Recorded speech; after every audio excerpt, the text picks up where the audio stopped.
Hello, everyone, and welcome to Slash Film Daily for Wednesday, February 6th, 2019. On today's episode, we're going to talk about the latest film and TV news.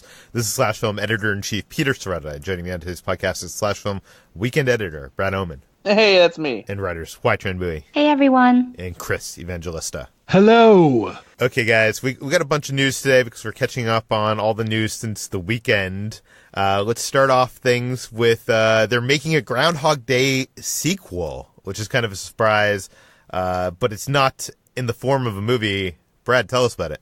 On Groundhog Day, there was a little trailer released for a project called Groundhog Day Like Father, Like Son, which is a VR video game that follows the son of Bill Murray's character, Phil Connors, from the original Groundhog Day movie.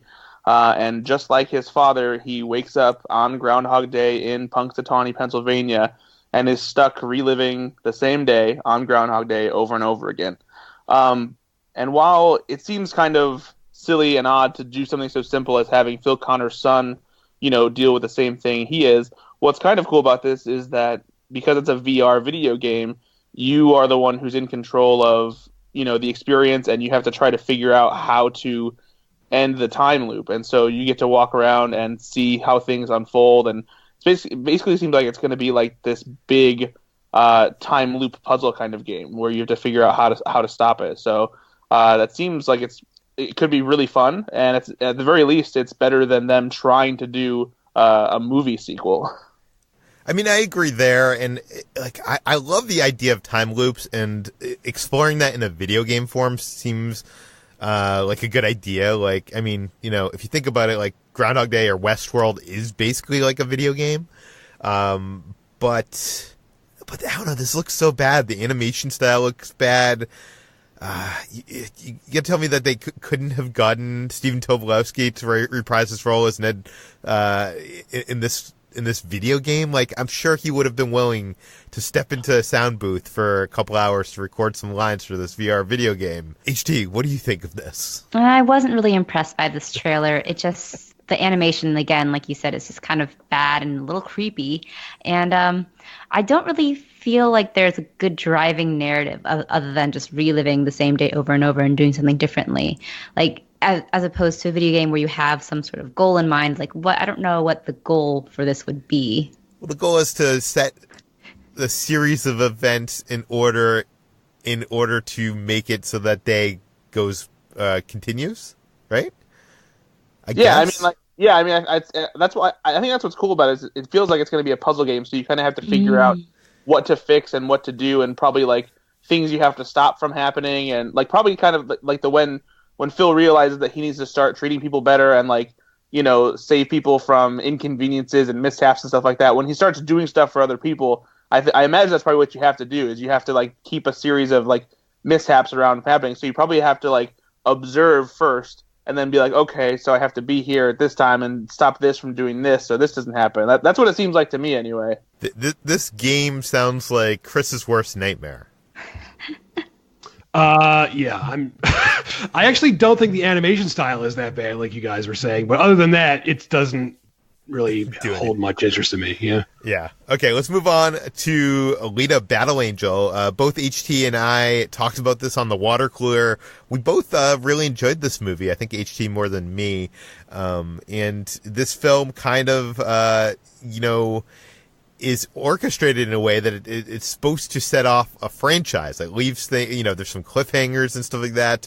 I think it's safe to say that without that being kind of a spoiler. But it looks like we are probably not going to get any sequels to Battle Angel because the box office tracking is, I don't know, it's not looking good. Chris, how badly does it look like Battle Angel is going to do? Really badly. So the film cost between $150 billion and $200 million to make. That's an estimate. And early box office estimates say the domestic total, the final total, probably is going to be around 50 million. And that's like the best it could possibly do. So that's not good. That's a significant loss for Fox. There is always a chance it'll make money overseas because I think the character is more well known overseas. It'll open in China and Japan, I think, a week after it comes out. in America, so maybe it'll make its money back there, but it's looking very unlikely that this is going to be an Avatar style hit. I mean, even for it to be a middle of the road style hit, it doesn't seem like it's going to achieve that as well. And I don't blame it, because if you look at the trailers and the advertising for this movie, it doesn't look good. Yeah, you're not wrong. I was very disappointed by the trailers. I had no real good impression from the trailers, and it doesn't really convey how rich the world building and the visual effects are in the movie itself. So I don't think that this had a good marketing campaign, and it probably didn't help it in the long run. Brad, are you even excited to see Battle Angel? Not excited. I'm definitely more interested than I was before, based on the reactions I've seen from you guys and other people online that I follow on Twitter and such. So I was going to see it either way, just because it's one of those movies that I feel like I need to see for myself. But the trailers definitely didn't have me interested, and it felt like it was going to be a bomb before we even got to this point. If only because it just really wasn't representing itself as anything that demanded to be seen on the big screen. Yeah, and I think Fox was doing these early press screenings to help get the word of mouth out there, but I don't think, as much as, HT and I like this movie, I don't think that the word of mouth in the general audience is going to be high enough to help change these projections. So this will be the first major bomb of 2019, it looks like. Let's move on to some news from the Television Critics Association, which is happening this week. At the ABC panel, it was revealed that they want to reboot Lost. Well, ABC has not been able to shake its reboot fever. And currently, ABC President Carrie Burke said that a Lost reboot is something she'd be interested in seeing, but she has not yet talked to original showrunners Carlton Cuse and Damon Lindelof, or pilot director J.J. Abrams or ABC Studios about it. She said that this is literally at this point just what I dream about when I go to bed at night. So it's not in development. It's just something that ABC president is considering, and it's possible that this could happen because ABC has been seeing a lot of success with their more recent reboots, like the Roseanne reboot, The Conners, and that one. Yes, I think that's it. HT, we got to go back. No. Or wait, do we have to go back? No. No? Okay. We don't have to go back. I know everybody's upset over this. Like, is this really that bad of an idea? I mean, okay.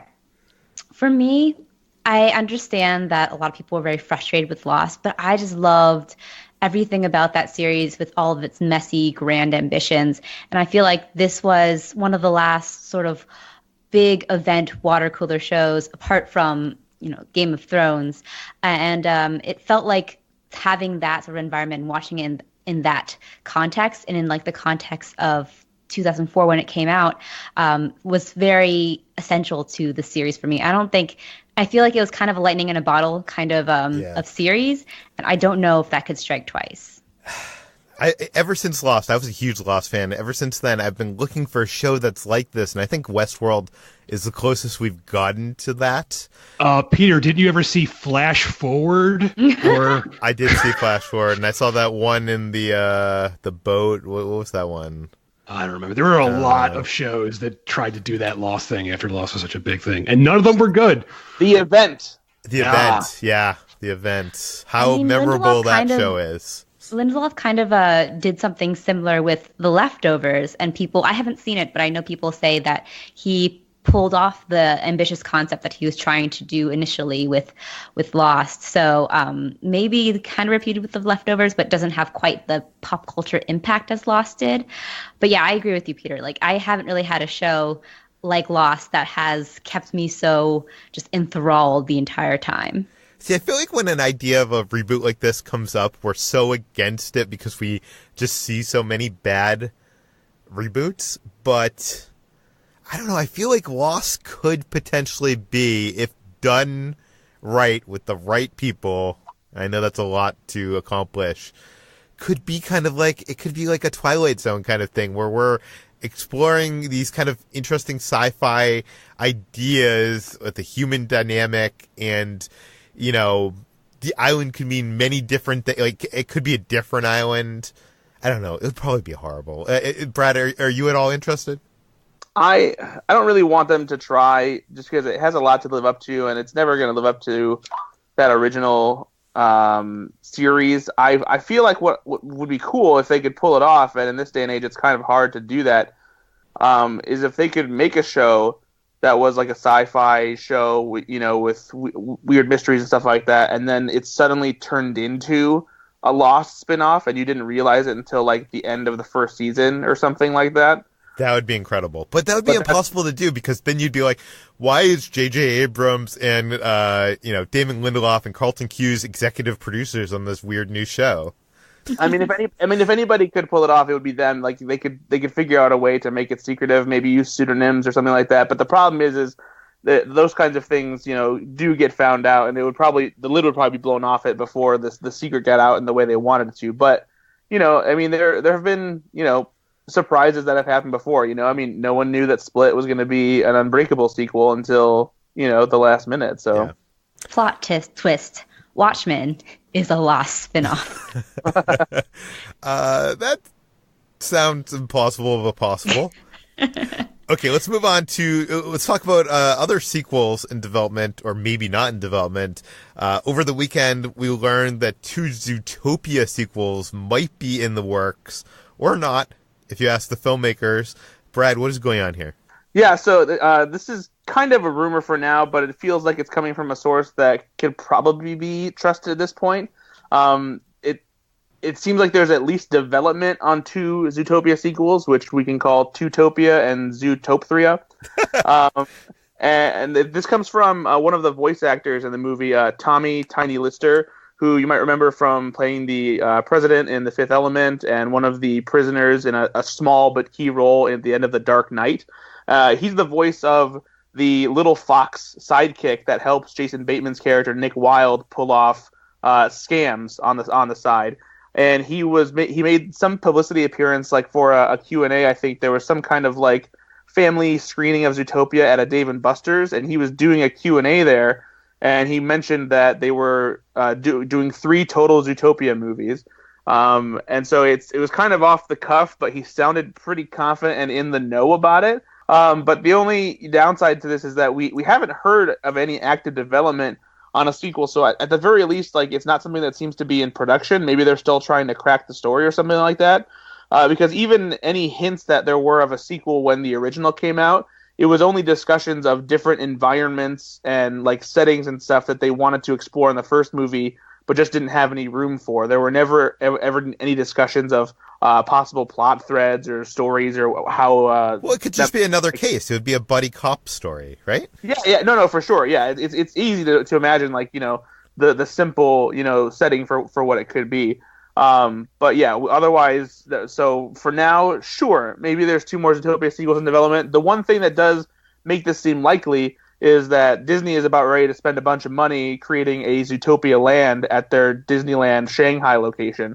So I can't imagine you would want to create an entire land based around a movie that only has one title in its, quote unquote franchise. So likely they'll expand the world of Zootopia and it'll become a big thing. And yeah, we'll see how it goes. Yeah, and I know that movie did bonkers money in China. So yeah, I'm surprised how well it did, because it didn't feel like it was a huge hit, but it's literally the second highest grossing Disney animation title ever, only behind Frozen. So yeah, that's crazy. Did you mention Byron Howard commented on this? I didn't, because he commented on it, but it was in a way that wasn't really clear, because someone asked him on Twitter back in early January whether there was a Zootopia sequel in production, and he said no, which sounds like he's saying the movie's not in production, but not that a sequel isn't in the works. Yeah, when we posted the story, a bunch of people responded to us like, this is fake news and whatnot, using that tweet as an example. I think people don't understand what the term in production means. You might not be in production on a film until, very late in that development's not in production. So there might be 2 Zootopia sequels in the works, but they might not have entered the production phase of that. We'll have to see what happens with this. Are any of you excited for more Zootopia films? I like the first Zootopia, and I would watch the sequels. I wouldn't say I'm excited for it just because, like, I thought it was smart and funny, but I did think it was a little too self-satisfied with itself. But I'd be fine with seeing like more of them, especially because the world is so fun, and the characters were so great. Yeah, for me, it's all about the world building. I want to explore more of that world, and it would be cool if they were able to squeeze some social political messages into kids' movies. I always love when that happens. So, let's move on to World War Z 2, which is a film that David Fincher was working on for a long time. It seems like it might be officially dead and buried. Chris, tell us about it. So back in 2017, Paramount officially announced that David Fincher would be directing World War Z 2, and the immediate reaction was like, "Oh, that can't be true. Why would David Fincher direct that?" And the movie has gone through fits and starts and production delays, and now it seems like it's just officially dead, and Paramount is pulling the plug. The reasoning is just basically they blew it. Basically, Paramount kept pushing it off. They never got it to where it wanted to be, and now it feels like too much time has passed. So, that's not saying there will never be another World War Z. I'm sure somewhere down the line they'll like reboot it or something, because that's the way things go. But as of now, the David Fincher directed version with Brad Pitt is officially dead. Well, I don't think any of us actually thought this was going to happen, but David Fincher has been trying to make a big budget movie for quite some time. Like, he was originally on that, what was it, at Disney, or 20,000 Leagues Under Sea? Yeah. 20. So he keeps on trying to make these huge movies with big studios. He wants to spend, those hundreds of millions of dollars that he sees, his friend Michael Bay spending. And, he just can't, it seems like the studios are, he's a little, what would be the word, like, he's not the easiest guy to deal with. He's an auteur, right? And it just seems like maybe the studio world isn't made for him. But Chris, do you think he'll ever get a chance to make one of these like big $100 million movies?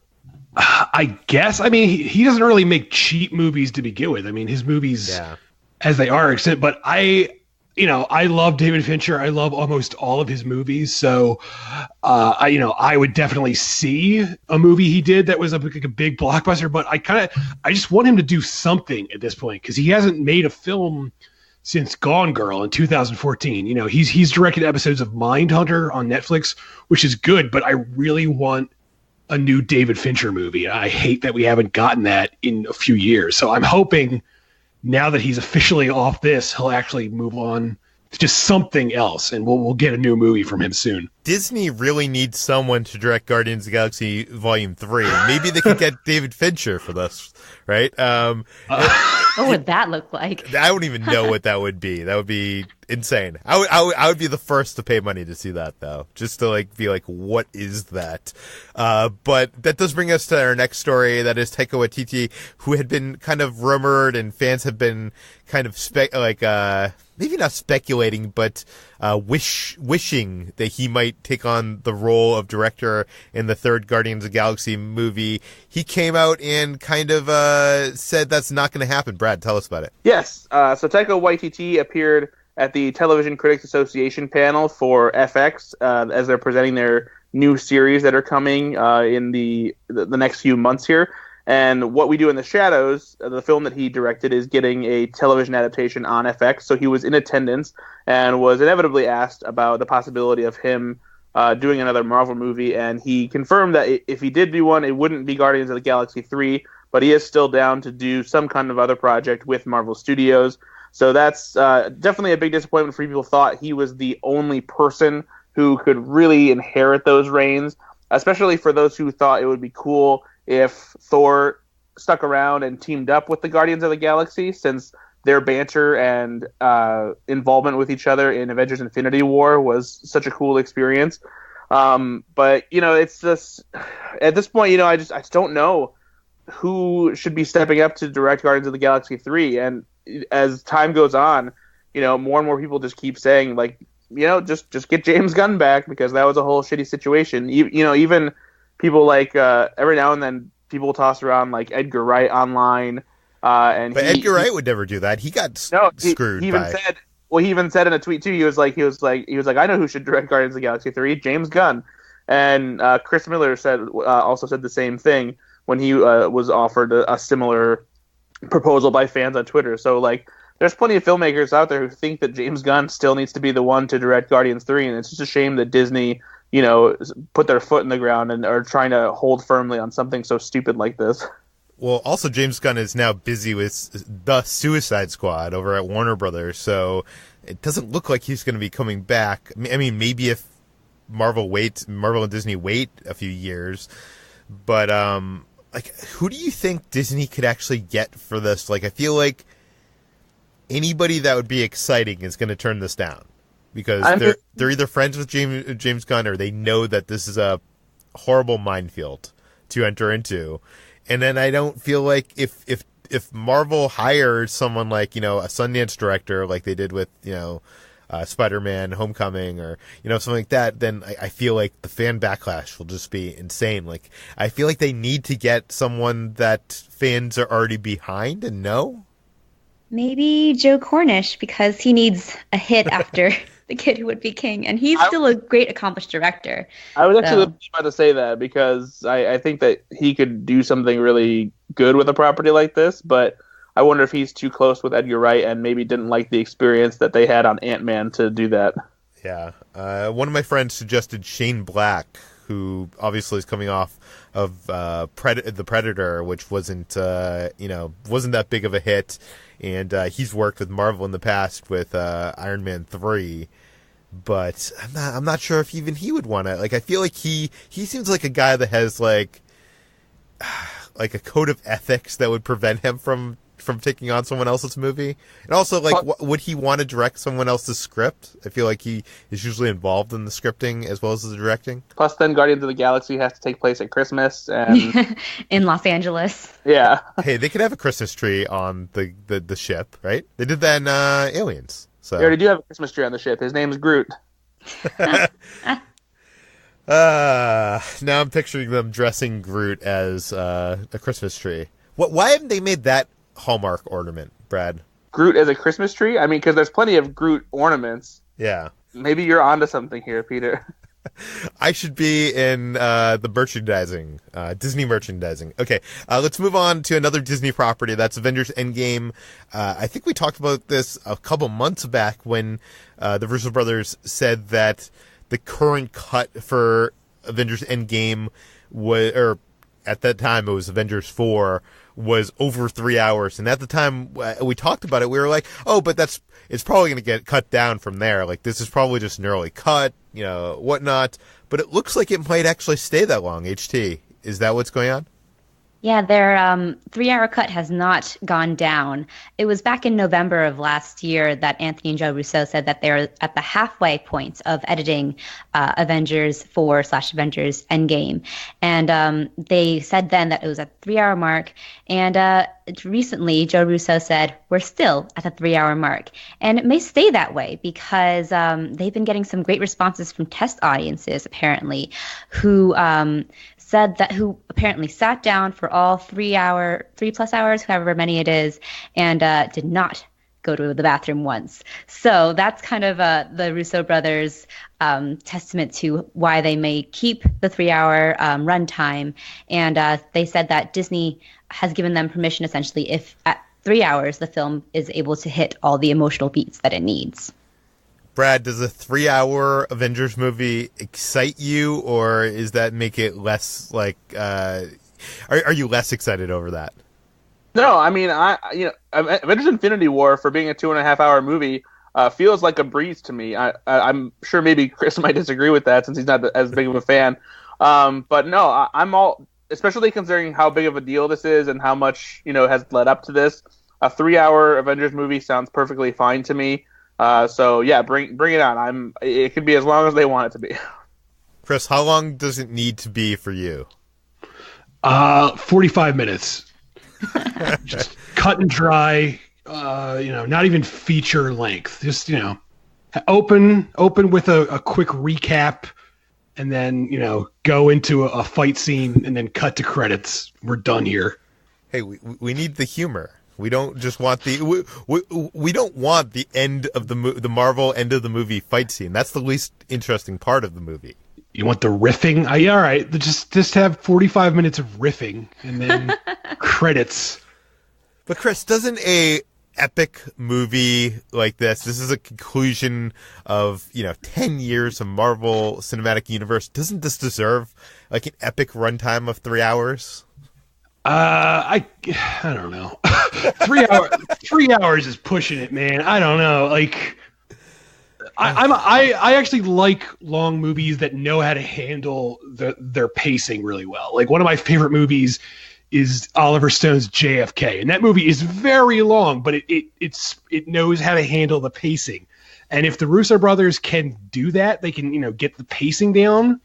I won't mind that length, but based on their previous work, I don't know if they can do that. I definitely felt like Infinity War was like a half hour too long. So I'm willing to be proven wrong, though, as always. Yeah, I think it's more about the scripting for me. Like, I feel like there's so many characters in this movie that I love, and I want to see them all get some substantial time on there. But, like, it really is about how you structure that, those 3 acts or whatever, so that it doesn't feel like, that ending fight sequence is going on for an hour, So anyways, let's move on to our last story for today, and that is that the Avatar sequels have cast a new role. Chris, tell us about it. Yeah, Avatar 2 and 3 have already wrapped, but I guess they have cast members they haven't announced yet. So Edie Falco, who was fantastic on The Sopranos, and she's pretty much fantastic in everything she does, she has joined the cast playing a new character named General Ardmore, who is a commander in charge of the RDA, which is the super conglomerate evil corporation from the first film. So that kind of suggests she's going to be a new villain, I guess. It doesn't really say what her character is going to do. It just says that she's a general, and it's not even clear which of the sequels she's appearing in. There are technically supposed to be 4. 2 and 3 are already shot. They haven't started 4 and 5 yet, but I'm assuming she's in all of them, I guess. I don't really know, but for now, she is definitely in one of the Avatar sequels. We just don't know which. When are these movies hitting theaters at this point? Let's see. All right. Avatar 2 opens December 18th, 2020. Avatar 3 is December 2021. Avatar 4 is December 2024. And Avatar 5 is December 2025, which sounds like such a futuristic date, I can't even comprehend it. Are you a fan of Falco's work?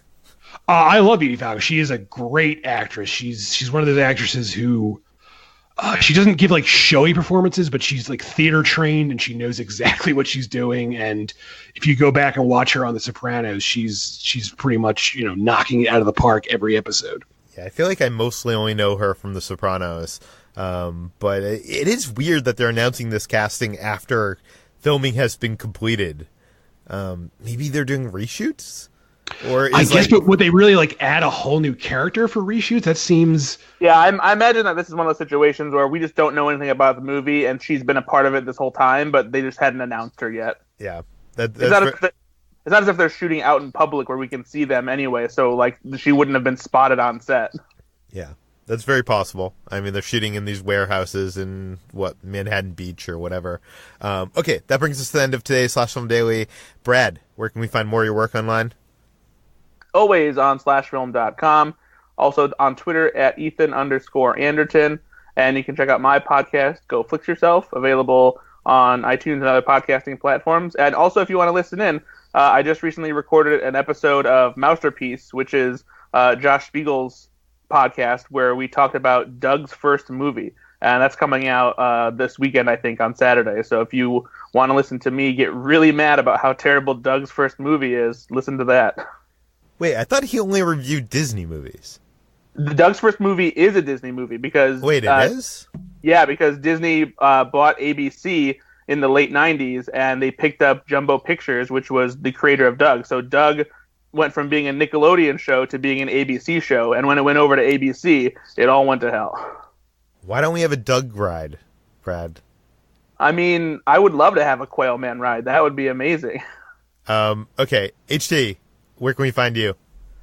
You can find me writing every day at /film.com, and I'm on Twitter at htranbui. And Chris, where are you at? I am also at /film.com, and I'm on Twitter at Evangelista413. You can find me at /film.com and at /film on all social media. You can find all the stories we talked about today on the website and linked in the show notes. This podcast, /film Daily, is published every weekday on iTunes, Google Play, Overcast, Spotify, all the popular podcast apps. Please feel free to send your feedback, questions, comments, concerns to us at peter@/film.com. If you have ideas on who should direct Guardians of the Galaxy Volume 3, I'd love to hear those. Please rate and review this podcast on iTunes. Tell your friends. Spread the word. And we'll see you tomorrow.